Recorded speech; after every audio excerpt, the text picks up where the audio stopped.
Boker Tov, Yom Tov, Zarim Tovim, and Lila Tov, no matter where you're at right now. I am going to be moving forward again today with Romans chapter 1, verse 22.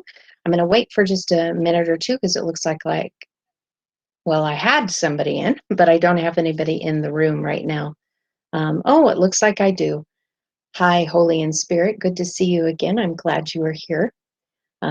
So we're going to probably just talk for a few minutes until we have some more people join us in the chat room today, or at least not just in the chat room, the actual live stream, because like I said, only just have you in there, and I'm really glad you're here. So if it's just you, then we're going to have a one-on-one. Well, hey, look, it looks like Greg's here too. I'm glad to see you as well.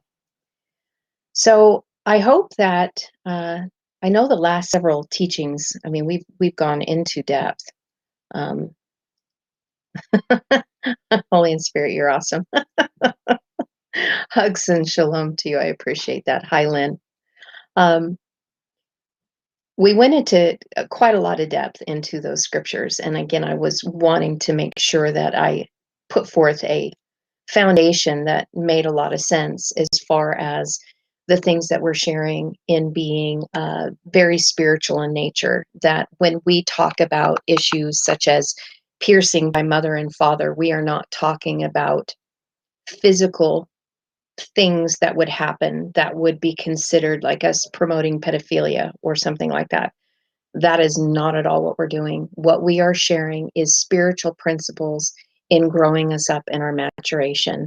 And I just want to clear that up because it is important for people to know where we are at. And I did want to clarify again that, like what I said yesterday, is that everything that we have been given has not come from an outside source. We haven't gone into Kabbalah schools. We haven't gone into the Freemasons' teachings. We haven't done any of that. I haven't gone into Luciferianism either. I don't even know what they teach. I have no idea.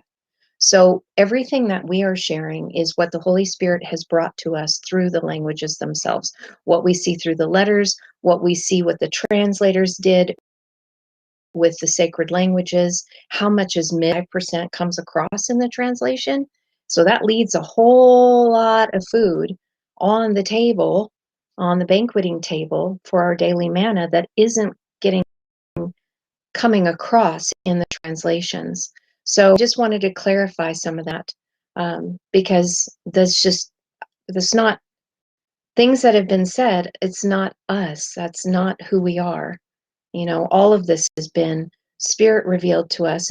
I had to struggle and wrestle with a lot of it based in doctrinations that we received when we were within the four walls of the Christian church and through the narratives that we were raised in. Well, Ken wasn't. He didn't really come into really any spirituality until he was in his late 30s. And at all, actually, I should say Christianity into his late 30s. So he didn't really have any indoctrination, unlike me, when I was raised in it, you know, from the time I was like 5 years old. So anyway, just setting that aside and sharing that with you. Hi, Jamie. Nice to see you here.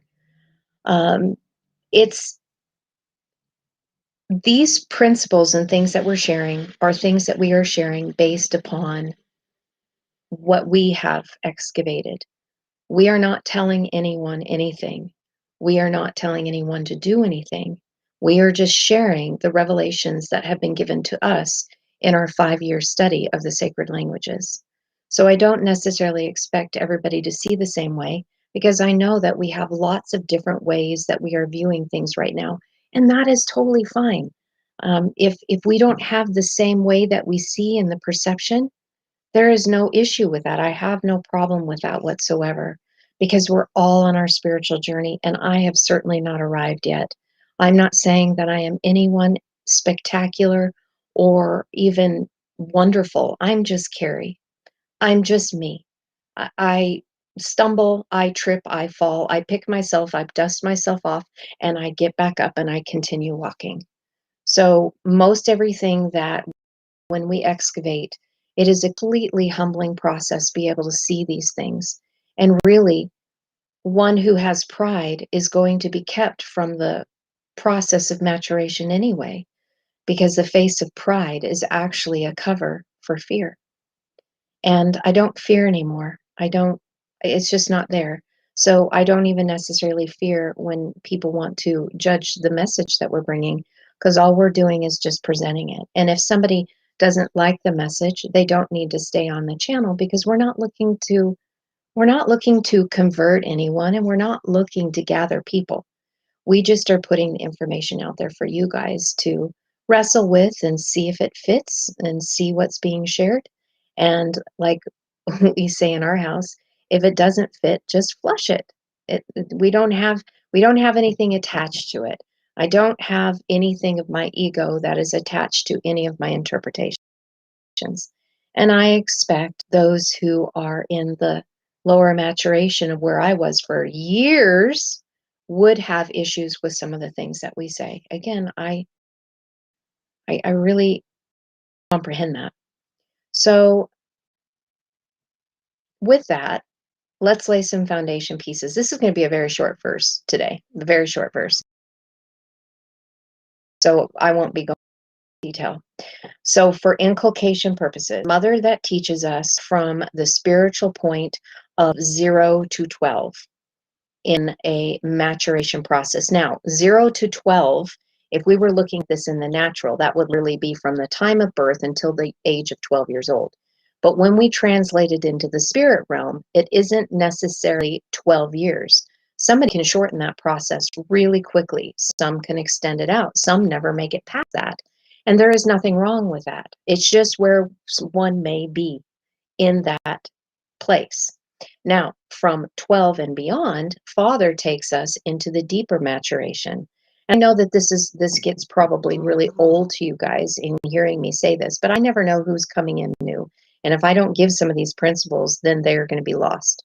So Father's maturation takes us when we're at the age of accountability in what we call the betrothal period, where we are set apart to continue in our maturation process so that we can be raised up to become kings and queens of righteousness, Melchizedek, which has to do with the Hebrew saying, which is spiritual in nature, that doesn't have anything to do with the physical and anything like that. It's a spiritual concept. So I hope that makes sense with you for you guys. So mother teaches the divine masculine and father teaches the divine feminine, and the two of them are meant to be married together. Next point, Hebrew and Aramaic. Hebrew is linear, Aramaic is spiral. They are meant to be married together. So when I share interpretations, the interpretations are coming from blending the two of them together as we mature and we grow ourselves up in this. So anyway, that's all the foundation stuff. The only other thing I want to add is that Hebrew is read from right to left. And so when anything that you see added from the root of the word, and if it's on the right hand side, it's speaking of mother, it's speaking of the divine masculine in linear and thinking in our spiritual. I don't like saying immaturity, because then that means I'm already judging, and I'm not. There are concepts within that level that are within the system of duality and comparisons, this or that, black and white, good and evil, and they are very much needed. So let's put it that way. It's the instruction that is needed for us to navigate our system of duality. Then when we get on the father side, it's everything on the suffix side, which would be on the left side of the root. And that is for the further of our maturation, for those that have moved beyond the system of duality and needed to, and they're wanting to advance and come up and out of the system of duality. Mother teaches the milk of the word, father teaches the meat of the word. That should connect some dots with even some writings that we have even in our English translations. So, any rate, Micheline, it's really wonderful to see you here. I'm glad you were able to enjoy it today. And that's wonderful to see you here. All right, let's go ahead and jump into the script and begin to take a look at it. Let's see, here we go. Making sure that I'm where I need to be. So this verse starts out, so John Etheridge, Dr. John Etheridge and Janet McGeera, I put those up so that you can see the differences in how they translate. translated it. So John Etheridge, and while thinking in themselves that they were wise, they were fools. King James says, professing themselves to be wise, they became fools. And Janet McGeera, which her translations to me are much closer to what is being said, having to kind of shove all the Hebrew and Aramaic information into one little word in English. And her translation says, and while they were thinking themselves that they were wise, they were foolish. Now, I really want to make sure that we should be connecting this to the wise and foolish virgins, and I've been doing a breakdown on that. The next segment should be coming out tomorrow. And because last week we were actually talking about the same word for foolish was in the previous verse. And then this one has wise in it, but it also has foolish again. But the foolish this time around is going to be different. It's a different word than what we have previously seen and what we've shared. So in part of review, I'm not going to go all the way back to verse 17. There is way too much information, way too much water that has gone downstream. It would be helpful if you guys want to catch up to see, because those were critical foundational pieces, scriptures leading up to what we are going to be going to that is going to be challenging some of the English narrative that we have been raised with that has kept us apart, separated in duality, and caused us to incredibly judge one another instead of learning to love one another. So in the verse that we were talking about just yesterday, we were talking about becoming fruitless in our reasoning, and then our hearts not having understanding was darkened. Now, completely different in what we see in here, because the thoughts, this is again, kashab, this is the same word as a man thinks, so he is, as in Proverbs when I shared that teaching last summer. And it is connected directly to the oil in our lamp. And darkening was really about obscuring. And so obscuring is covering or concealing something. And we saw repeatedly through this that this has to do with a concealing. I just love it when word flips my words around. This is completely backwards. That's it's supposed to be Lamed over here, Lamed. I'm not going to worry about it. It just does, it has a mind. Any rate, so these things were being obscured from those who were not mature enough to be able to receive these things, and showing how there was actually duality in most of these words, because Hebrew and Aramaic are the languages in the system of duality for comparisons. And with their vibrational frequency, it helps us to learn and mature and to grow up in a place where we enter forgetting to figure out how we're supposed to navigate while we're here and learn from lifetime to lifetime. And so again, the darkened heart, it just means that things are obscured from the hearts that haven't gone through the instructions that they need to be able to understand, comprehend the deeper water teachings, especially because they are hidden, only given to those who are mature enough to comprehend them. And there's wisdom in that, because again, I've even shared, oh yes, Greg, I will increase the font. Sorry. I see it just fine on my screen, but yes, I will increase it for you guys when we start breaking down the letters. In the spirit of maturation, you don't give a set of car keys to a 5-year-old.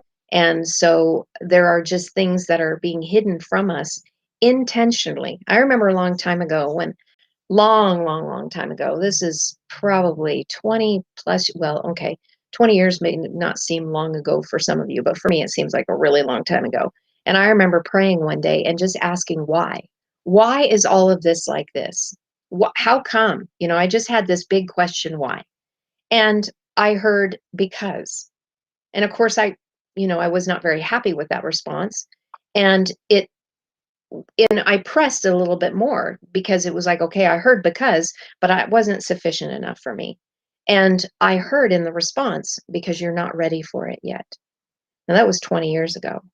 So, and I can take a look and see where I was 20 years ago and totally understand that I wasn't ready for that. There was many things that needed to be healed within me first. There were many hurdles that I needed to cross over. There was just a lot that needed to be done on inward work before I could receive the deeper teachings. And that's wise. That's a good father. And so take a look here in going a little deeper, and I'm going to increase the size. I got to jump back into the document. Since I was working on it this morning, I put it for my size so I see everything. All right, this is where I usually keep it for us when we're sharing. I hope this works better for you guys. So the very first word, when, after, while, and where. When we're looking, that means something happened prior. And so what was the happening prior? Well, this was the word saying that because they knew God and they did not glorify him as God and give thanks to him, but rather they became fruitless in their reasoning, and their heart without understanding was darkened. So that lets us know where we were at. And then and while they were thinking in themselves. So this is their hearts, the things were obscured from them, from their heart, because it was really about building and instructing on the inside. So having authority on the inside while they are in the fallen flesh, still wrestling with the beast ego nature that holds us in lesser vibrations that we need to purge ourselves and work through. So this is an after or a while and a when. So this is all in the same situation here. But in looking at this, so, and while they were, or when they were, after they were thinking, the root isn't in static form anymore. It is actually in a kinetic form. It's a verb, because we can see that we have the vav added in front, and some other linear thinking, divine masculine, which teaches us humility, which is actually, if you're still teachable and you're willing to be and saying that there's still more that you need to learn, then that really puts you in a place of humility. You're humble in your stance.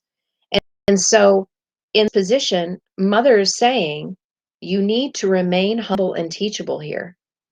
So that is already telling me that there's something here that did it across. They were thinking in themselves. So if this is a pride issue, which generally it is, they were thinking in themselves that they were wise. Mother comes in and says, you're going to have to be pierced and humbled again. So whenever piercing is discussed, it's the condition of our heart. There is no other thing that we are talking about. It's a spiritual in nature. This is the piercing of the heart to make sure that we are staying humble and teachable. And in the word, this kaf dalet, this means in the Hebrew that becoming rounded, being well rounded, but it also means to be a pitcher, jug, and a jar. So this is a vessel that is needing to be filled. And it's being filled with pei, hey, because kaf is spelled kaf pei. We talked about that before, that every Hebrew letter is made up of constituent letters that make up the symbol itself. So those vibrational frequencies are within the symbol itself. Kaf pei, that's how you spell the letter kaf. And in Paleo, it means to tame, yoke. It's the closed hand, power, and grasp. So if this is a yoking and grasping a hold of the kaf pei, the language that brings revelation, because pei is actually hey means to reveal, and it means revelation or behold. We are grasping a hold of the power that is being revealed to us within the sacred languages, which is the door that we enter into that will deliver us from our weak and feeble and lean state. But we need to connect to her first, because she's the one that has shown us how to do that. So this is all going on while they were thinking in themselves that they were wise. So again, I see this through my interpretation, through my lens, that this is a reminder that we need to stay in the humble place and not have pride rise up. And I see that because pride, again, is dealing with the beast ego nature. So if you are in the beast ego, you're going to be prideful, which is a mask for fear. So this to help us, perfected love casts out all fear. So this is the process of dealing with that and lessening its grip on us. And that's why we're talking about taming and yoking. Well, what do you tame and yoke? A beast. So the beast ego nature that tends to control and manipulate us through fear, aka pride, or trying to control others, usually stemmed from a fear based. I control you, manipulate you, then you cannot do anything to hurt me because I'm in control. It's the same thing. That's usually what happens in narcissism, and I totally and feel for people that wrestle with that, as many of them don't even know because they project on others. My heart really goes out. Come to the next word. I find very interesting that this word is thinking. So we saw kashab in the prior verse. Let me find it here. Okay. So we saw kashab here in thought, in reason, in counsel, and that this was from the mental effort to think, regard, value, and compute, but it has to do with plotting or contriving in a malicious sense. Two things going on here from the previous verse with that word, and as a man thinks, so he is in creating the reality around him.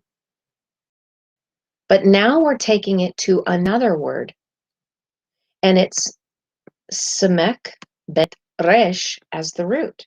So we don't have life turn to life, het, shuv, shav, settle, marry, to sit in life. Now we have something else that is completely different.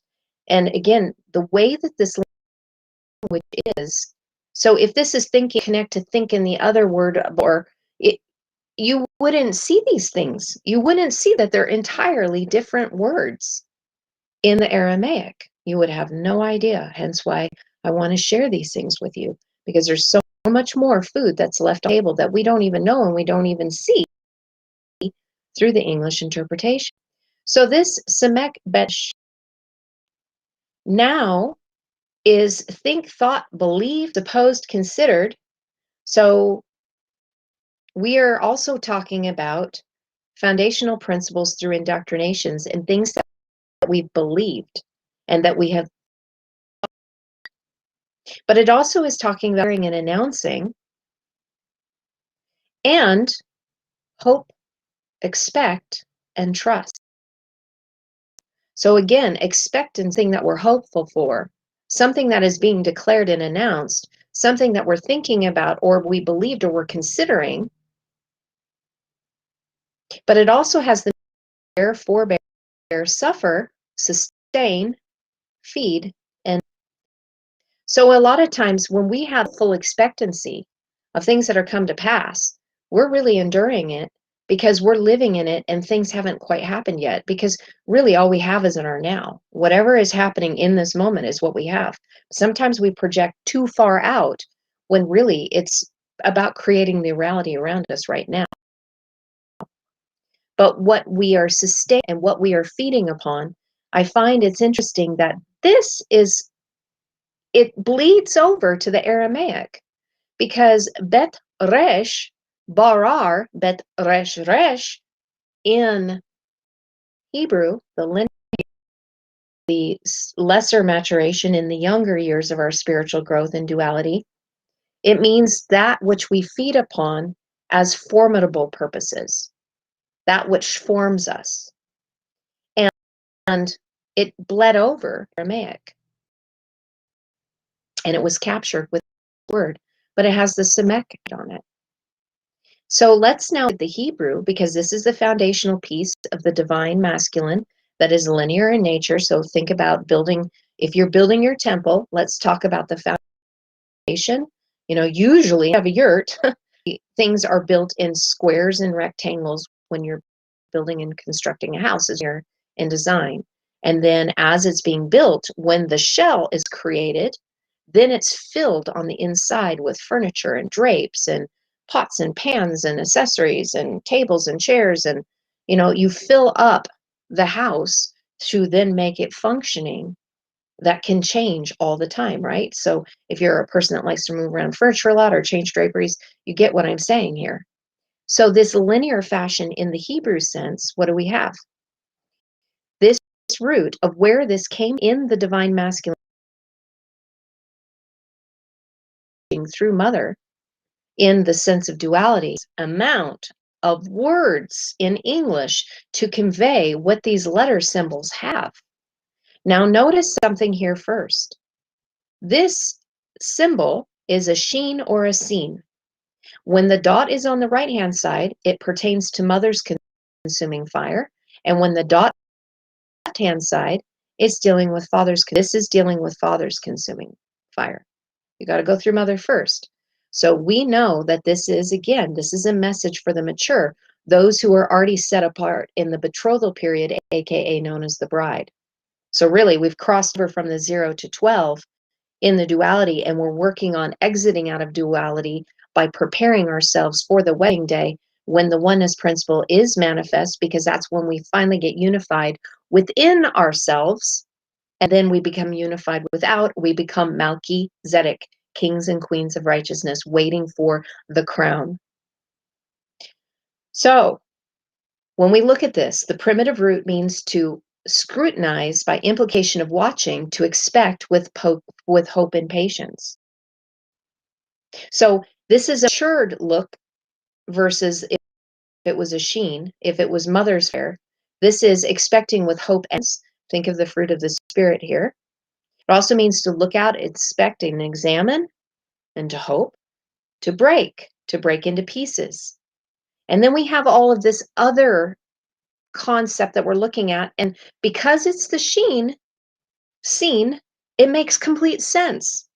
Because this is a consuming fire that is breaking down. I recently shared a message with the Phoenix and about the fire that is coming to break us down in order to build us and to raise us up. So when you look at this, to break into pieces, he broke down, tore, rent, destroyed, demolished, ruined, humiliated, shattered, smashed, breaking, crushing, break, breach, fracture, calamity, misfortune. And then we have these last ones, which I find is interesting. A solution or an interpretation of a dream, as in breaking of a dream, and also to buy and sell, connected to the wise and virgins, connected to the beast, Revelation chapter 13, the Kayutha. This is all connected here. But this is a process of being able to break down. So a word that I'm hearing and have been hearing, and it was like a shock to me because I was 10 years off of Facebook, was deconstruction. So connect this to deconstruction. So we are burning up and we are breaking those things which are no longer serving us, so that the phoenix can rashes, sackcloth and ashes. Think about if you've seen Ken's teachings on the sackcloth and ashes. This is about breaking things down through the Father's teaching in the maturation process. You don't do this to someone who is young. They need safety, they need protection, they need rearing, they need mother's hand. This is what happens in the refining fire of Father as we are maturing, for those who can handle it, who have crossed over, received mother's mark. They are safe to be around people, safe to be around them. They have the golden rule. They're rightly related, understanding that there are higher things above them that are assisting them. This is the mature maturation that is meant to more of the beast ego nature, to refine it, to build us through the 222 process, 2 paths of the 22 letters that raise us from our poor and destitute place. When we enter into mother, we're poor and destitute in one way with her. And when we enter into Father, we're poor and destitute in the way with him, with their teachings. They are both meant to raise us up. But look at something that's here. We have the betresh that is here, and this means it's purify grain, and this is really grain that not threshed, but winnowed. Difference between threshing grain and winnowing.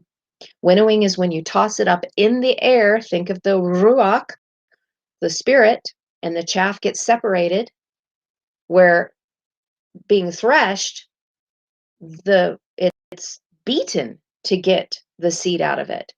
Barley is winnowed, wheat is threshed. Barley bride, wheat bride. Open country, field, cleanness, the beloved, pure, clean, and empty.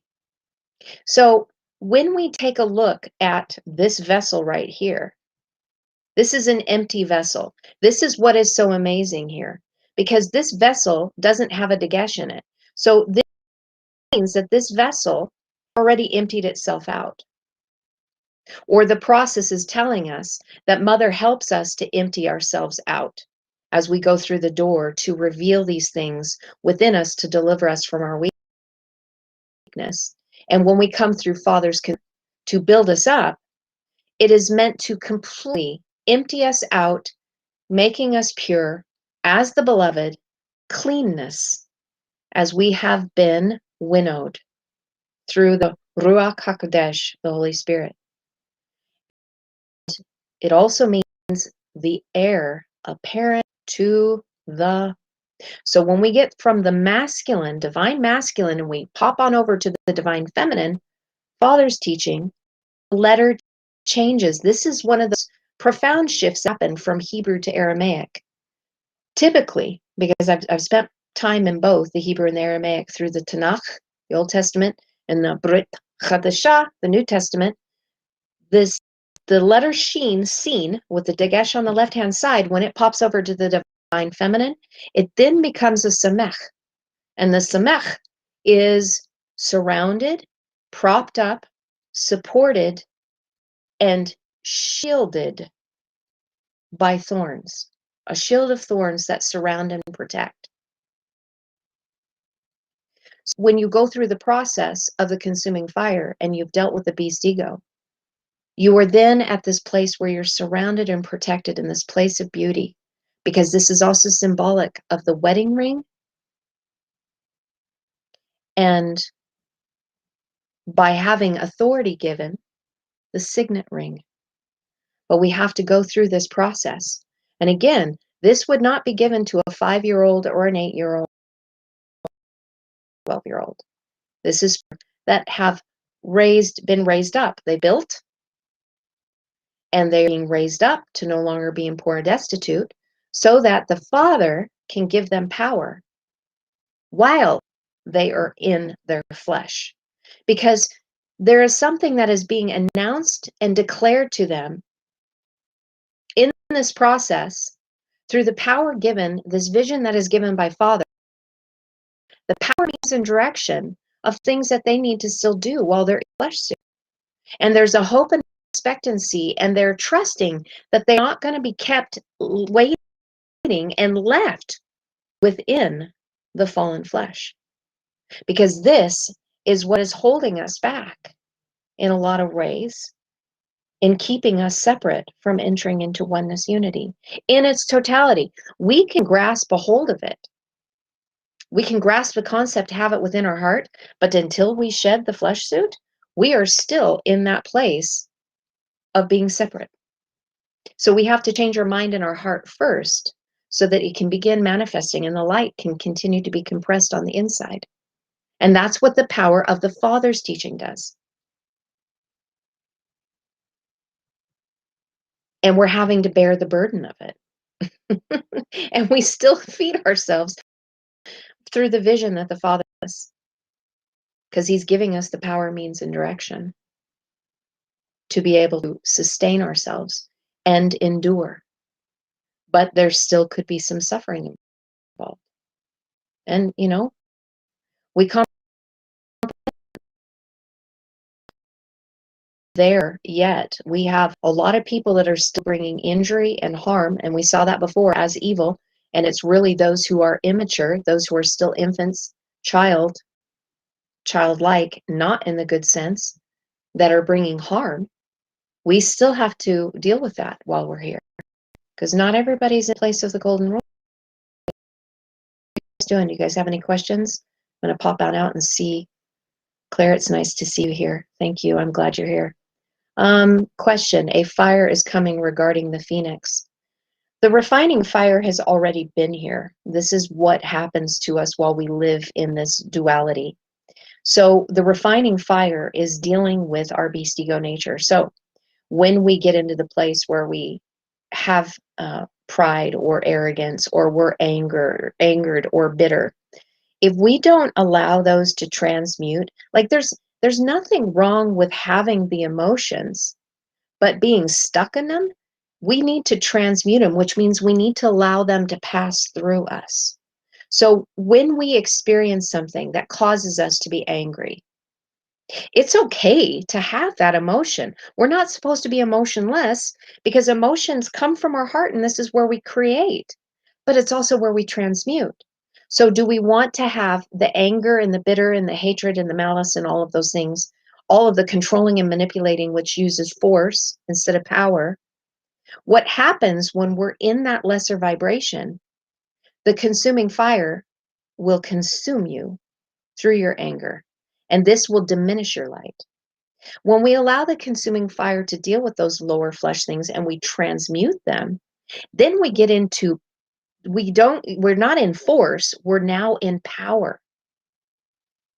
So we're taking those things, transmuting them into light that then generates us to have power in our life. So that little yod, the power means in direction, means that father and mother are helping us to transmute the things that are in force that would cause our energy to be depleted, our light to diminish. Connect back to the wise and foolish virgin teachings, causing the light to be diminished, because we need to be connected to our heart and we need to transmute these things. We don't deny them. The things that you resist persist.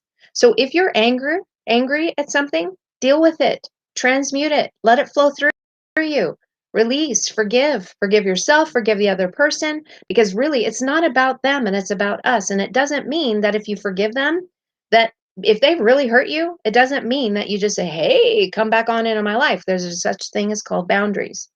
And Mother teaches that. It's about us releasing ourselves so that our chakra system is free to flow. So the energy, what they call chi, and in Hebrew, chai, life force energy, would flow through us in our toroidal field, having no blockages, because we have gotten rid of everything. We transmuted everything. So that is the fire we're talking about. Now, do I believe that there's a natural fire coming? Probably. I can't see the future right now. I am not a prophet that has visions to see. I have had dreams and vision things when I was really in fear, but I'm seeing them differently now. I'm seeing completely differently now. So I don't know what's going to happen in the natural, but I know that we need to move these emotions through us, and we need to transform them into love and light, and we need to be walking in our integrity of who we are, walking in the golden rule, as everything is a test. We are all being tested right now. All of us. Forgiveness is very powerful, Holy in Spirit. I think that's great. We have to, it looks like I am having issues. I've got full bar. There we go. We need to be dealing with forgiving ourselves first before we can truly forgive those on the outside. Because if you can't forgive yourself first on the inside, then it's going to be extremely difficult for you to forgive on the outside, because it's a mirror. It's a mirror. So this actually now takes us to the next word. This is a really good segue. So Micheline, thank you for asking that question. I'm going to scroll and see if there's any other questions that I missed. One. I love the fact that you guys are chatting with each other. That's awesome. Okay, I don't see any other questions. So let's get into the word soul and nefesh. We did talk about this before in another verse that had to deal with the nefesh and about the soul. So we're going to dig into this one a little. Okay. So nefesh is really the soul of a person. And it's interesting because I hear a lot of people talking about when we project from our soulish realm. And I comprehend that. But also, our soul is very powerful when we've transmuted everything, because this is the place of the center of our being. So let's look at this. So in Aramaic, it's soul, a person, the breath of life, self, and own life.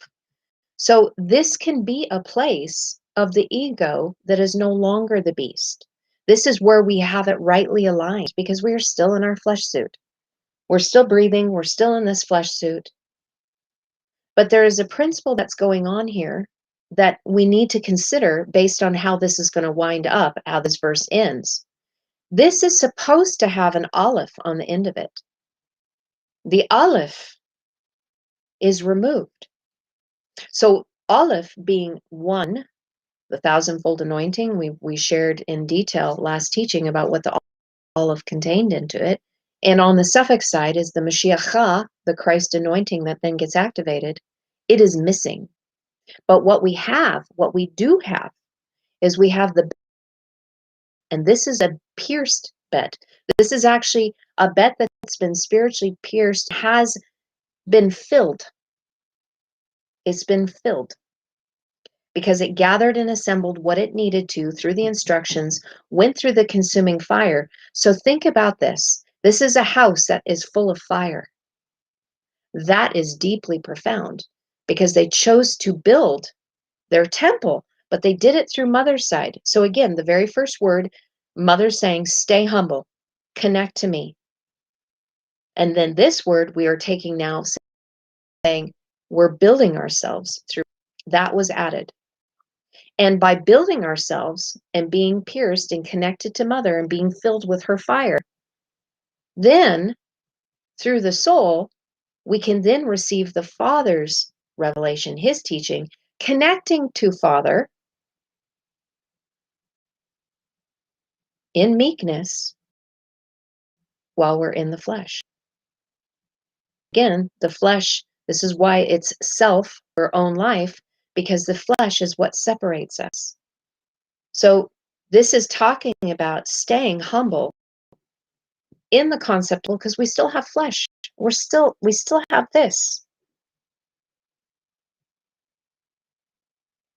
So in the linear fashion, we have a soul, a living being, life, self, person, but we also have desires, passions, appetites, emotions, and it also means to blow and to breathe. So the nefesh, having desires and passion, appetite and emotions, this is not a bad thing. This is what sets us apart from those who don't. So when we talk about those who are service to others and service to self, the people that choose the service to self road, they've turned off their emotions. And they have to, in order to control and manipulate. And the ones that are extremely on the other side, that have no light in them, there is dubious and horrible things that they do. And I'm not saying that those don't exist, because they very much do. And there's desires and passions that they have, but it's selfish in nature, based on control and manipulation. So this is talking about what is on the inside of us. But notice this is really beautiful too. Same letters, same gematria, different vowels, they have different meanings, but the frequency is still there. To breathe, to be breathed upon, to be refreshed, as if by a current of air. And air in Hebrew is ruach, spirit, rest and recreation. So when we take a look at the letters, and we'll get into the Ben, the sun, in a moment here, what we are seeing is that we need to build. The cat's trying to get in the bedroom, and I think it's funny because I'm hearing the bedroom door. Sorry. Yep, the cat wants to come in. The cat's got to stay out. I'm not done yet. So the son who builds, this is the son who builds. Again, when I say son, I'm not talking about the physical flesh. I'm actually talking about a spiritual principle, those who are in the building process. And they have built themselves through the spiritual path. It's a risen noon. So this has to do with propagation. This has to do with creating an heir. This has to do with the seed of life. And this also has to do with building a strong base that we stand upon through the mouth that speaks revelation. And now this isn't a fallen pay, this is a risen pay. So this is through the sacred languages, not of the fallen language, not the alphabet English, but of the sacred languages that take us through the consuming fire, first of Mother, so that Father can be revealed to us and we can actually connect in meekness while we are in the flesh. So a son, again, one who builds, but notice that this word as son, or over here, this has a fallen noon, but in this sense, it's risen. So this is about elevating our flesh out of the beast ego nature, the lower flesh, to changing it, to being something new flesh, being made a new man, a new being, because building process. And really, we have Peishin in the middle of this root here, the mouth that speaks forth fear. That might connect some dots, even with the messages of the two witnesses in Revelation, which I do not believe are two people. I believe it is the message of Mother and Father that is being revealed. So in this sense of duality here, depending upon where you are, how are you building your temple? This one is connecting to Mother. And the reminder is for us to be humble so that we can then be connected to Father in meekness. And if we do these things, if we follow these paths, especially the spiritual path, and we don't stay in that fallen flesh, we're trying to raise it up, we will find that there is a refreshing as a rest and recreation that can come from the sacred that will get you in that spot. And then we get to the word wise. Back over and see how you guys.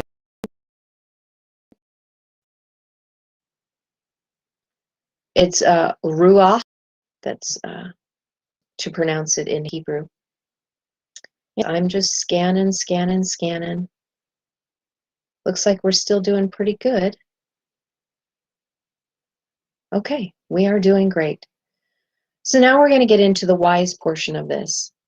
This is the same as the word used in the parable of the wise and foolish virgins. And I think it's wonderful because there's a secret that's hidden there. And if you haven't watched those teachings, I'm going to share this with you. But if you've seen it again, inculcation, these languages say the same thing over and over and over and over through inculcation, so we can get it, so that we can move on, continually building us, saying the same thing, because the message isn't changing. The message never changed. Only the interpretations did. So when we look at wise and prudent and cunning, what do we actually see here?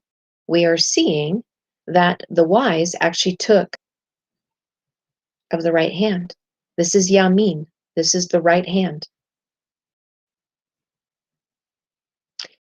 And Chacham had Kaf Mem. Besides being wise, prudent, and cunning, and this should actually connect to some other things that we have shared. I'm going to bring them into this teaching because that'll just muddy the waters and take it where I don't really want to. But it is very much connected if you've listened to previous teachings that Ken and I have shared. This is connected to know, to be intimate with, to make wise, give wisdom to, instruct, being teachable. And when the added yod plus the aleph, now the aleph is missing, It means wise, intelligent, learned, and skillful. But in this form, it means wisdom, knowledge, and counsel, in addition to wise, prudent, and cunning. There was something that was revealed to me when I was digging this out in the Wise and Foolish Virgins that I was like, oh my gosh, Spirit, this is amazing. But before I go there, let me share with you here that has been added again. So on Mother's side, in the system of duality, in learning the beginning of our spiritual maturation, this is saying, again, Mother is continually reminding us that we need to build through and that we must enter in through the door. And again, this is connected to Yahshua and Jesus. You must enter in through the door that is opening this revelation to you so that you can see the areas where you are weak and feeble and lean as a poor man or a poor individual.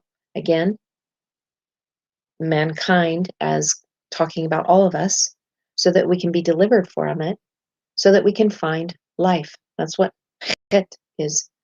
That is the symbol representation for life.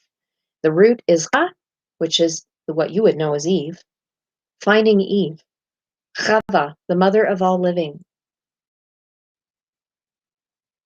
So that you can be given power that she's giving you on the inside with the covenant and find life from one who was born into the system of death. And this one, so this cough has now been filled. So remember, they were a vessel that had been emptied out. They were ready to be, now they've been filled. They went the way of the right hand.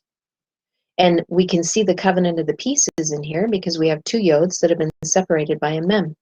So the seraphic message that is given to us in the waters of chaos is meant to give us power from Mother, if I can highlight it, of Mother, and also the power of Father.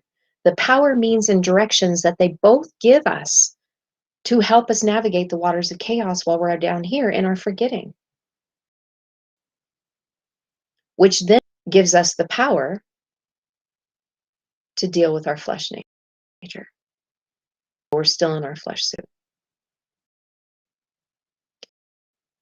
So what the Spirit shared with me is this was, I was like, wow.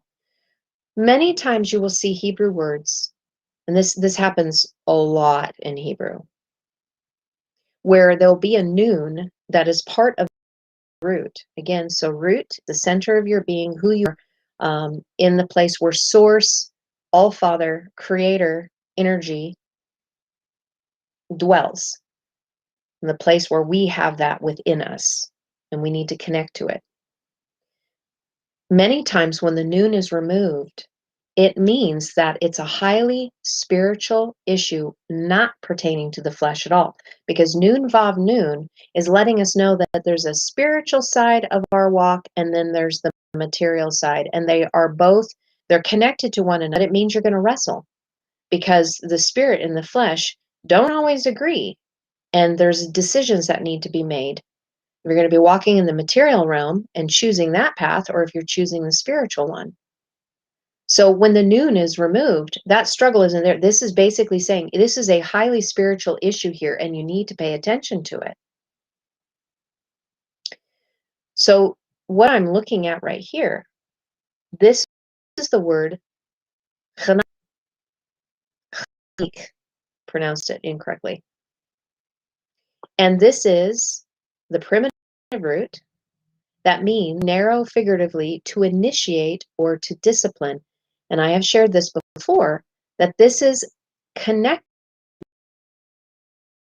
Proverbs 22:6, to train up.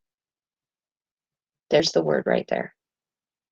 And here's a child, has a lamed in front, instructing them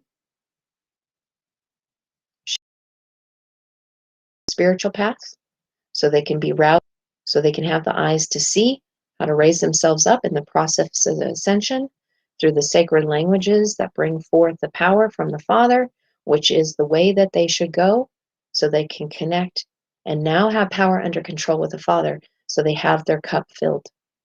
This is part, that is this verse, this word right here.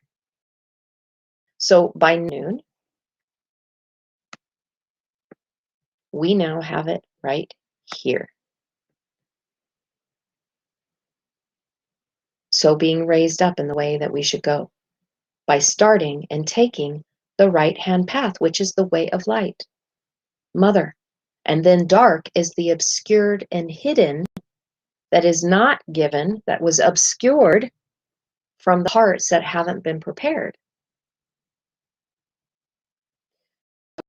This is the wise. But again, the dalet has been added in front of it. So when we get to the next word, what do we see? We see they were. This is what it was translated at. But it's a hey vav. The hey is missing. The only thing that is left from the hey vav is the vav itself. The hey is completely gone. But what was left, this is incredible. Added on the prefix, as well as the noon. So now it's saying, okay, 4, highly spiritual issue. But mother, Aleph is representing of her, that is one, connected to Yod-Heh. In the oneness principle, the unified, I and my Father are one, is saying, I'm going to show you the spiritual path. But you need to connect to it. It is directly connected to your flesh. And it's interesting that the noon, because I was sharing with you, this is the constituent letters for the symbol noon. And it's a Hebrew word that means to propagate by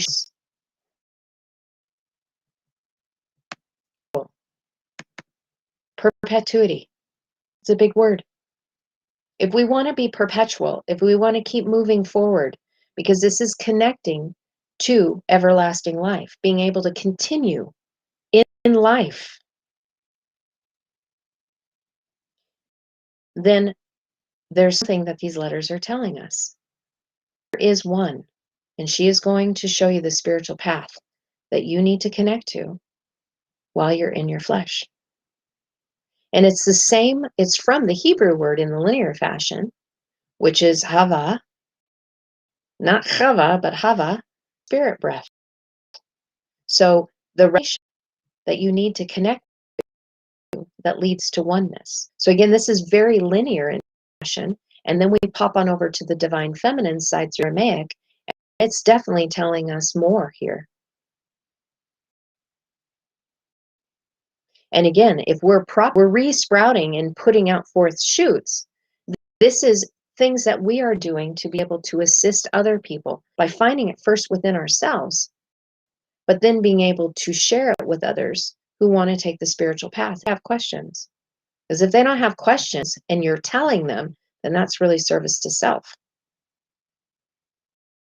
Because you're wanting them to conform to what you know, not be where the spirit's.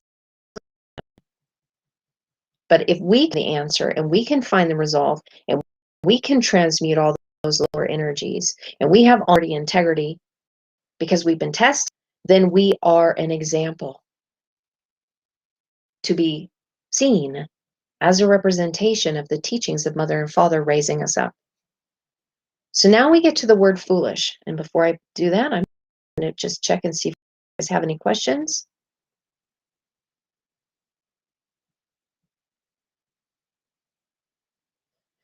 Yeah, you know, when you experience the presence of the Holy Spirit, yes, it can be. The first time you experience the Holy Spirit outside of you and you feel a presence, it can be a little alarming. And I completely understand that. I don't see any questions. Okay, good. Let's move into the word. When I was digging this out, I found it very interesting that it was a different word than what we saw in the verse before, but also different than what I saw in the wise and foolish parable. Looks like my internet connection is not good. It's good on my end, but it doesn't look good in sending it out to you guys. So I'm sorry if the video is freezing. And I'm not exactly sure why. There we go. Now we're getting some better connection. So this word is not the Semek Kaf Lamed that we've seen before. This is now Shin Tet Vav. We need to dig. jump into it. Let's see what's going on here. Why is it different? So in Aramaic, this word, it should have an aleph on the suffix, but it's not. So this oneness principle has been removed. The Mashiach anointing, the Christ anointing, is not activated. Although there is something here about meekness and connecting to Father. Okay, so it's translated as foolish. But these are what it means in Aramaic. Foolish, be foolish, make foolish, go wrong, misbehave, and be crazy. Now, this makes sense to me because by the time we get on Father's side, all of this foolish behavior, misbehaving, being crazy, all of that kind of stuff, Mother was supposed to deal with that because it was her consuming fire. So in other words, if the consuming fire, if you're not out of the wrestle, because the tet means to surround, it's a basket, it has to do with being in mud and wrestling, and you've got the seraphic message on one side that you're dealing with, which means dealing with duality, and then you have the vav. You need to connect to that message so that you can get out of the basket, because again, in the low years of our maturation in our spiritual progression, duality, you are going to wrestle in the basket, in the basket, in the basket. You're going to be surrounded. You're going to be not supported per se, because this isn't the samak. This is a basket that you are put into to wrestle the duality message. And you're either going to connect with it and realize, oh, the next letter after the tet is the yod. It's the vision of having the power, means, and direction to deal with the duality. But you first have to realize that duality is here. And then you have to be able to see it, and you're going to wrestle it. That means choosing sides, opposing forces, being drawn into narratives where you're choosing in the system of duality, this or that. But when we go in where this comes from, in the Hebrew,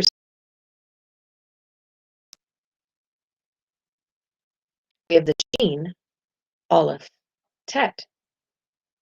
Now, Shin, Aleph, in the reverse order in Gematria, is fire. And we know the seraphim messenger is an angel, a burning one. They're considered a burning one, a fire angel.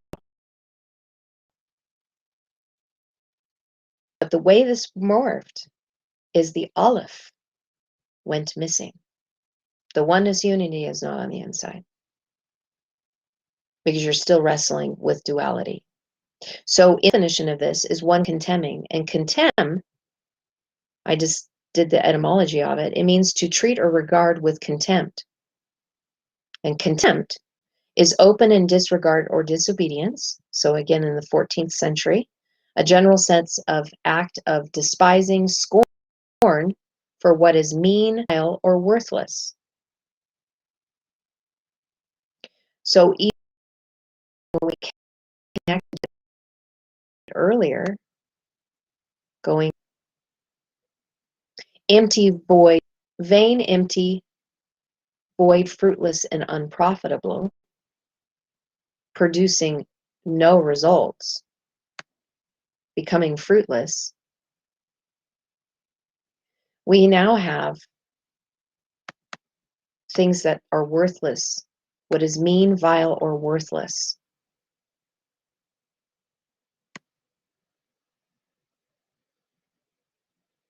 And that word is from this one that has a vav, connecting.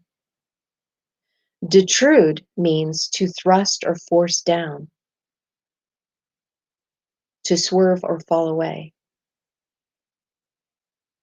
So there's something that's going on here, that the foolish are those that are still doing things that are not becoming. And they've connected to Father. They're supposed to have power under control.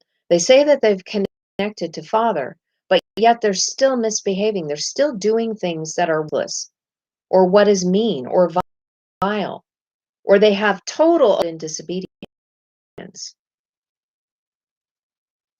And there's a measure, because it's the same gematria of this word. The letters are in different order, but it means if it's swerving and falling away,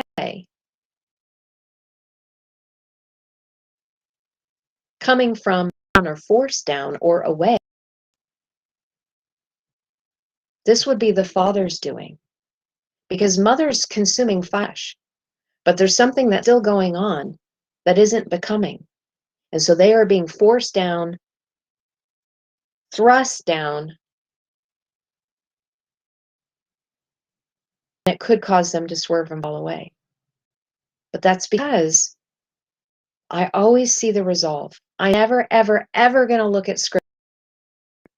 This doesn't mean that I don't have discernment. It means that eyes to find the resolve in everything. I'm not going to lay something out there. I'm not going to share something with you that may be seen as a negative connotation without bringing the resolve. And the letters always tell you how to resolve it.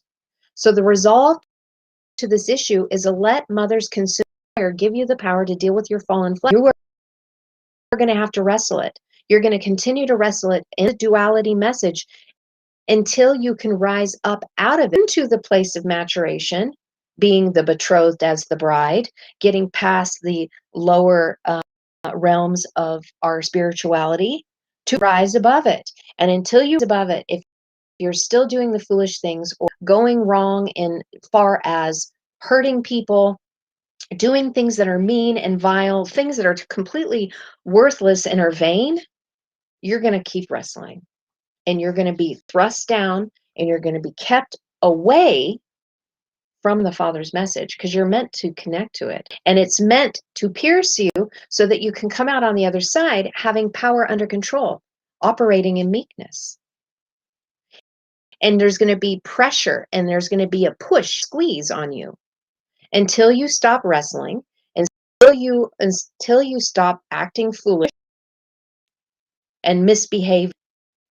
Because all of that doesn't really have any value. It's not getting you anywhere. You're going to stay in the basket and you're never going to be able to get to the place where you get the power, because the yod, the very, very next letter, it means also to give. The hand that is opened that gives. So if you are selfish in nature, self as ish is the Hebrew word for fire, you're going to sit in that basket with the seraphic messenger, and you're going to go round and round and round in the fire until you can rise up out of it. Some will swerve and fall away. They will just choose not to move on in the journey. They will stay in the basket.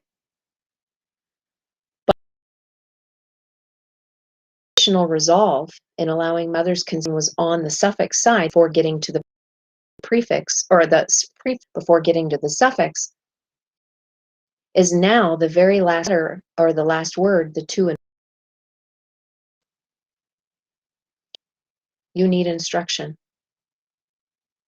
You need the rod of the teacher, one who has authority, one who is learned, has studied, put things together, compiled, brought it together, connected, to teach, was trained, has study and has knowledge.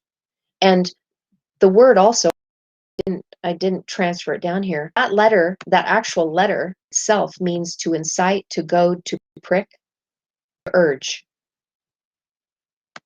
That you need the Father's teaching so that you can connect to it, to deal with your fallen flesh. Because look, this noon was added. This is not one of those, hey, you're just in your flesh suit. No, it's saying that you're misbehaving because there's things that you are still dealing with in your fallen flesh, lower frequency, lower vibrations that are in the force side, not the power, that you are forcing things on other people. You are not even in the power side. You're in the lesser nature. You're in the selfish consuming fire. You need to have instruction that's coming from Father's revelation because you haven't matured. So when you're in the basket wrestling, this is really Father that's coming to deal with you. Because Mother is turning up the heat, but then Father is the one that has the rod of correction that he's bringing.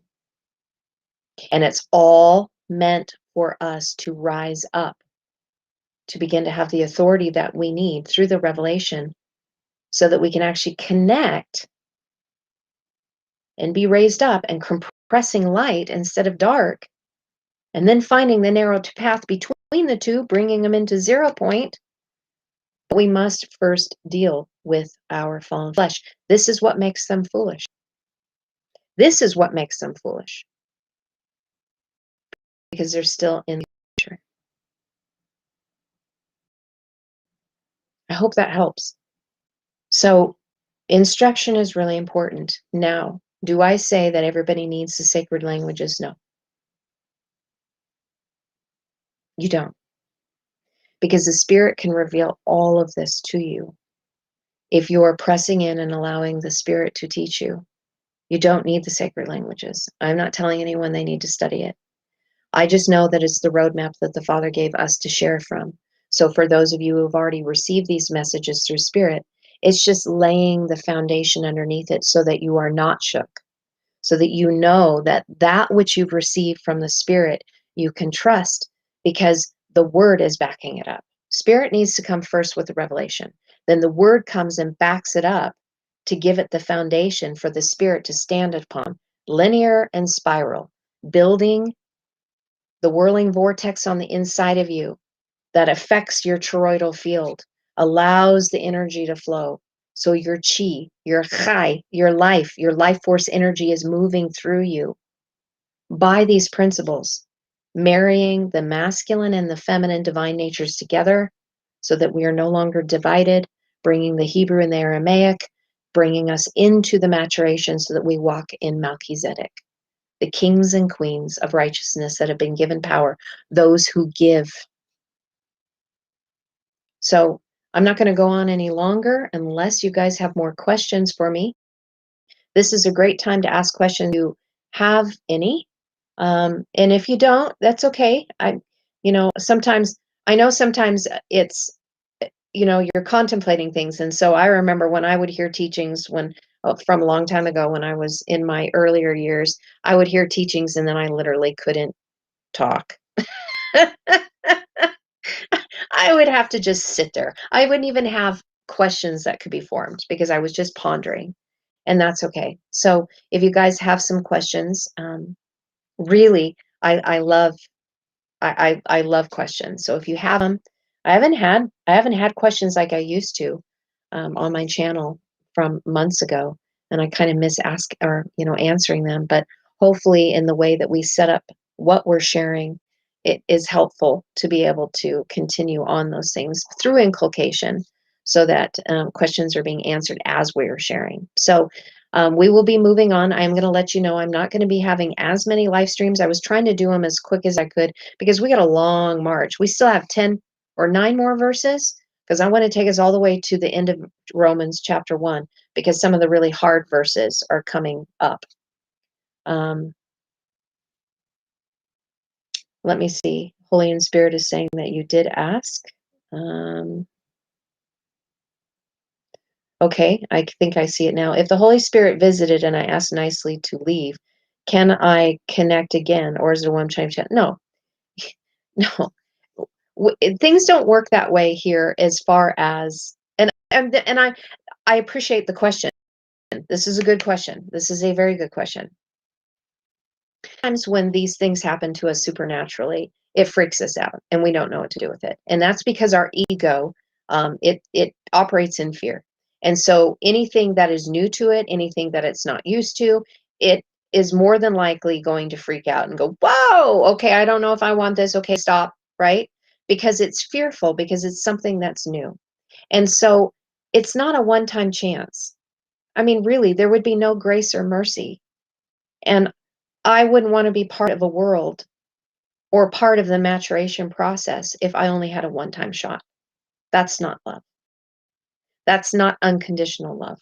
That allows room for maturation, us to try and try again. So if we stumble and fall, we pick ourselves up and we continue walking, because unconditional love is not judging us. Unconditional love is constantly drawing us towards it. And so, no, it does not. Yeah, it does not say that you don't have another opportunity. It just means that you're still in the process of maturation, and we need to do it one level at a time. Good question, Greg. How do you learn to read the surface level? If you're asking that as far as like in the Hebrew and the Aramaic, a lot of the surface level is Mother's teaching. And a lot of the surface level is in the system of duality. And we need that. There is nothing wrong with that. There isn't even, when I say lesser than and greater than, I am not judging the progress. I'm saying that there's a delineation in spiritual maturation based upon the steps that we are taking. And it is in drips and drops, and it is in steps and practical application. So the surface level in reading it, when we look at the Hebrew words, let me just take one up and I'll try to show you this here. Let me pull my document. It was a good question.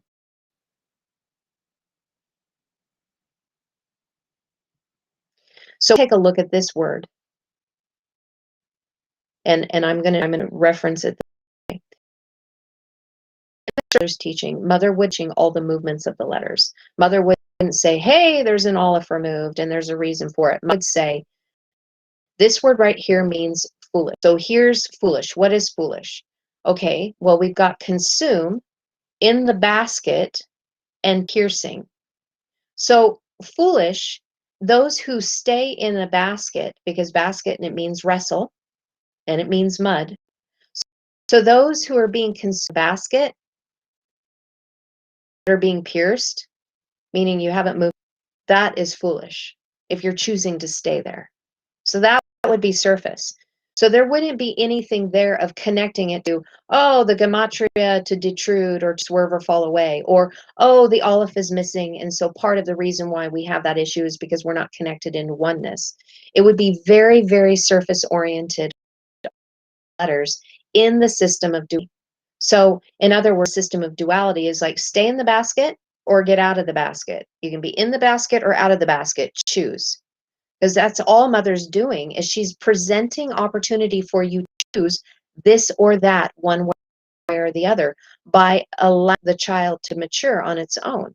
You know, being able to share, get out of here. Let me get back. Come on. There we go.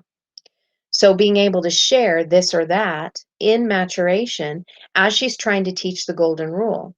So in other words, if Mother is going to teach the golden rule and there's things that you are doing in the basket and you're wrestling because you choose not to share your toy with your brother or your sister or your neighbor, you're going to continue to wrestle and wrestle and wrestle. And that's just foolish.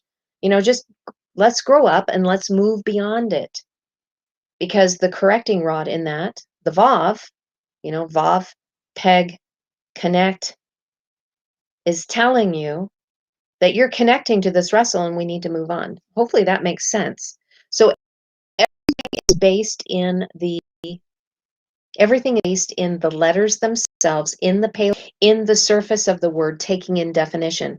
I am going to, Greg, for you, I'm going to put on the in the description, or actually into the comment section, I'm going to put a connection of a video that will help a little bit more in the word war, which is kind of appropriate for things that we're seeing in the world right now.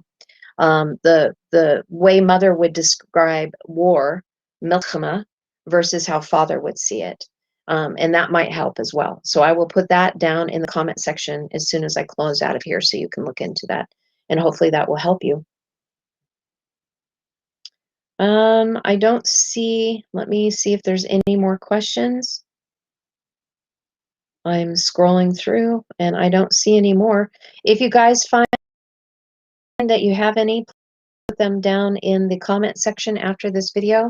Continue to answer as well as I can, and you're welcome, Greg. I'm actually glad that you asked that, because that is a big question that needs to be, you know, where is that determination between Mother and Father? And I will tell you that as we spiritually mature, you end up just bleeding over into Father. You don't even realize that you end up transferring over into his teaching. And the reason why is because more light that is being brought in, which is more information, the more our consciousness levels are increasing, which then allows us to see more. And then all of a sudden you'll find yourself over in Father's teaching. It's like, whoa, now I'm seeing things. but there is a gradual portion of being taught, as I do truly believe that what is being shared and what we are seeing and being able to see the codes is the oral law. The oral law that was passed generation in generation to see the codes, to be able to unlock the Hebrew and Aramaic so that we could grow and mature. That was the oral law.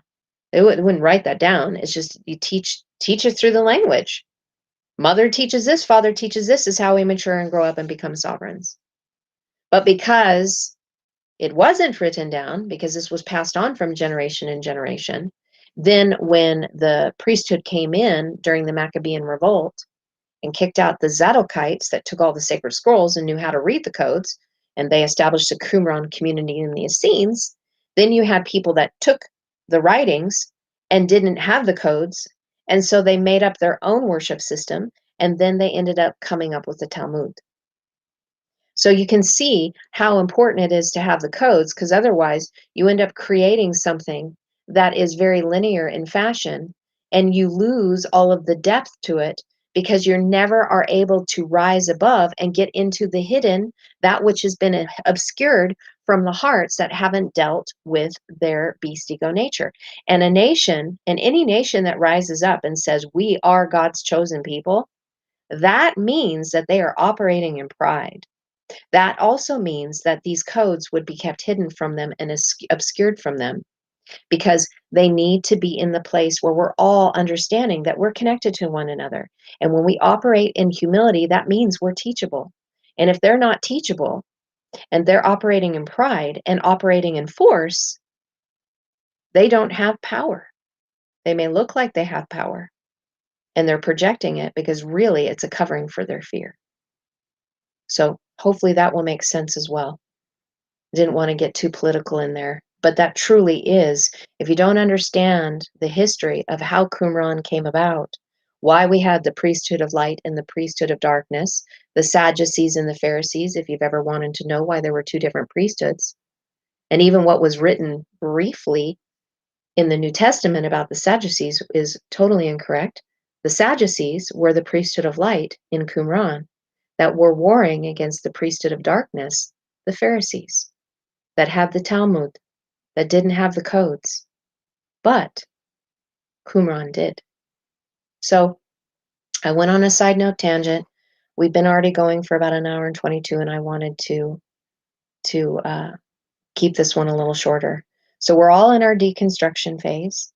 It's interesting that we have that term that's floating around. I can see it now, so that we can rebuild ourselves up and being able to diminish the beast ego, get out of the force where we're always trying to force our will on other people or force them to believe the way that we want them to believe in order to raise us up in our power. Because if we get into the power, and you want to know what the first changeover is into power, if you look at the Hawkins scale of consciousness, it's courage.